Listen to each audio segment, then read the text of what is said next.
My name is George Parrish. I'm a World War II veteran. I grew up in Berkeley, California with my family. There were 2 sisters and 2 stepsisters and 1 me. Before the war, I was enjoying life, went to school, got an excellent education. It was on December 7th, 1941, that I knew that my life was going to change forever. I knew from the second that I heard that the Pearl Harbor had been bombed, that was going to be going to sign up for the Navy. I was not drafted into the Navy or pushed by my parents. It was my choice, and I was going to be a volunteer member of the Navy. I signed up to go into lighter than air.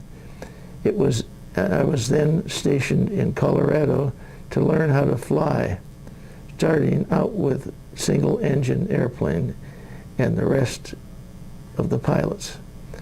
But then things changed, and I learned how to pilot a blimp for the United States Navy.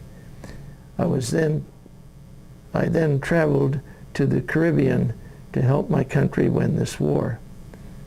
My story is different from most veterans. I love to see the new places. I love doing what I did. The experiences that I experienced in the war were ones that most people do not get to do. Really, how many people learned to fly a blimp? Traveling to the new places was probably one of the best things. The Pacific Islands are beautiful. I am very happy that I got to go there to fight for my country. Traveling was one of my favorite parts, but the best part was fighting for my country. Was waking up every morning to help win the war. On the morning of December 7th, I knew that it was my destiny to fight. Our country needed the help, and I was going to be there to help it. Our country was at war, and we had to win. That's why I gave my life to this war. I met amazing people in the war. Flying every day with these men, old and young, was like having a second family. As they were no longer friends, they were right away turned into family. If we didn't work together, it was knowing that something would go wrong. We all had to believe in each other. Meeting these men is something that I am grateful for. I met Jerry Coleman, who became my best friend right off the bat. After the war, he played baseball professionally for the Yankees and then was honored and was put into the Hall of Fame. I am proud every day to say that he was my good friend and that I knew him. It's people like him and families like mine that make me volunteer myself for the Navy. I wanted to make sure the future generations had the chance to live the life that I did.